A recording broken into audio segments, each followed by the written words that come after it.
Vamos lá, pessoal, continuando aqui, quanto ao agravo de instrumento, né? O agravo de instrumento, ele está previsto na nossa CLT, então nós não vamos seguir subsidiariamente ao nosso CPC, né? Nós só seguimos o CPC se a CLT for omissa. Então, quanto ao agravo de instrumento, a nossa CLT, ela não é omissa. Então, nós vamos seguir o artigo da CLT, que está lá no seu artigo 897. Cabe agravo de instrumento dos despachos que denegam a interposição de recursos. Então, no prazo de 8 dias. Então, vamos lá.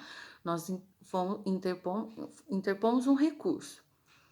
Esse juiz, ele trancou nosso recurso, ele denegou, ele não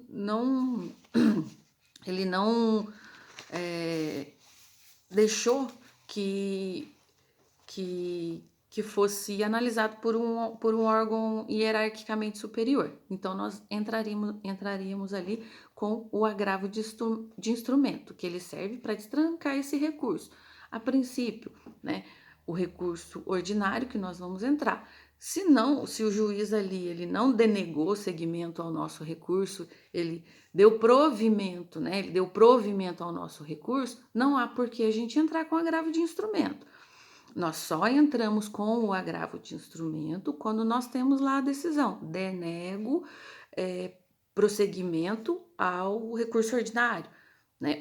Ou na instância superior, denego seguimento ao recurso de revista, tá certo? Então, o agravo de instrumento, ele serve para destrancar essas decisões proferidas, denegando seguimento. A gente fala assim, denegando seguimento ao recurso, né? Então, por exemplo, o juiz, né, que eu chamo o ACO, né, que analisou pela primeira vez, né, o meu recurso, quando ele analisa esses pressupostos recursais, ele dando ali, negando o segmento, o meu recurso, ele não sobe, ele não vai para o tribunal, né? Porque ele está faltando algum dos pressupostos. Por exemplo, num caso de legitimidade, o juiz fala, essa pessoa não tem legitimidade para fazer esse recurso, ou ela não fez um preparo, né? Ele denega esse segmento.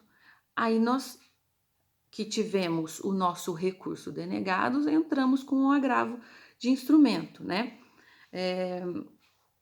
Vamos lá. O recurso, estão tendo em mente, recurso que serve para destrancar o recurso que teve seu segmento negado. O processo, por exemplo, quando ele se inicia ali, né, na Justiça do Trabalho, o juiz do trabalho, ele profere a sua sentença e a parte inconformada, ela interpõe o recurso ordinário, né?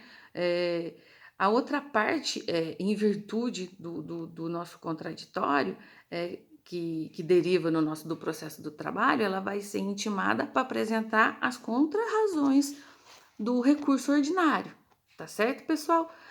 O recurso ordinário, ele sempre também tem a parte contrária, o prazo de 8 dias para contrarrazoar o nosso recurso ordinário, né? O juiz do trabalho, ao receber o nosso recurso ordinário, ele analisou pela primeira vez esses pressupostos recursais e ele entendeu que a parte que recorreu, por exemplo, ela não tem essa legitimidade, né? Aí ele denega esse seguimento ao recurso, ele tranca o recurso, ele nega seguimento ao recurso ao TRT, ele trava, né?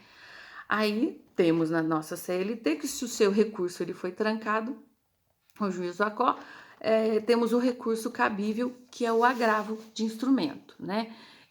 O agravo de instrumento ele será proferido pelo órgão que denegou o recurso, né? O agravo de instrumento ele é interposto para o juiz do trabalho se foi ele que trancou o recurso, ou seja, que negou esse segmento do recurso, tá certo? Lembrando do prazo de 8 dias, né?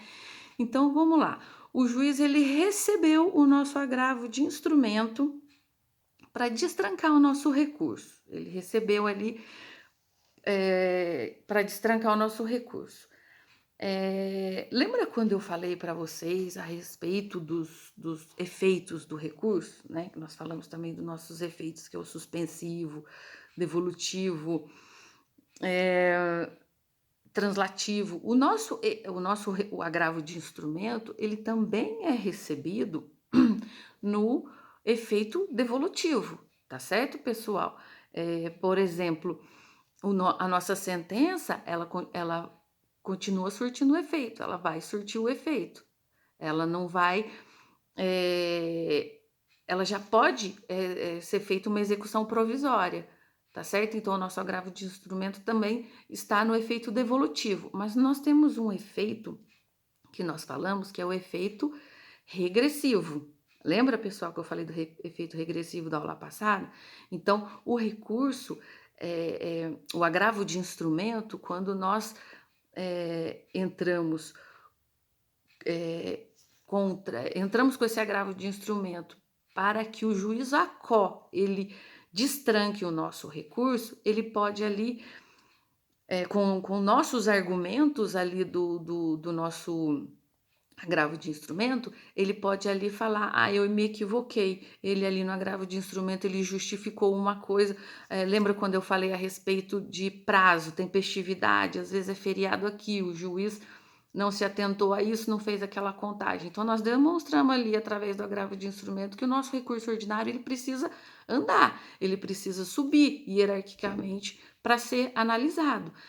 Mas, conforme eu falei, se ele achar que ele realmente ele foi equivocadamente ali, ele trancou o nosso recurso equivocadamente, nós temos ali aquele efeito regressivo, que ele pode fazer esse juízo de retratação. Então, ele pode destrancar o nosso recurso e fazer com que ele vá para o tribunal, tá certo? Ele pode se retratar, dando seguimento ao nosso recurso. Mas caso ele não se retratar, pessoal, o vídeo está ficando grande, mas vamos lá, enfim. Se ele não se retratar, ele vai notificar a parte contrária para ela contrarrazoar esse agravo de instrumento, tá certo, pessoal?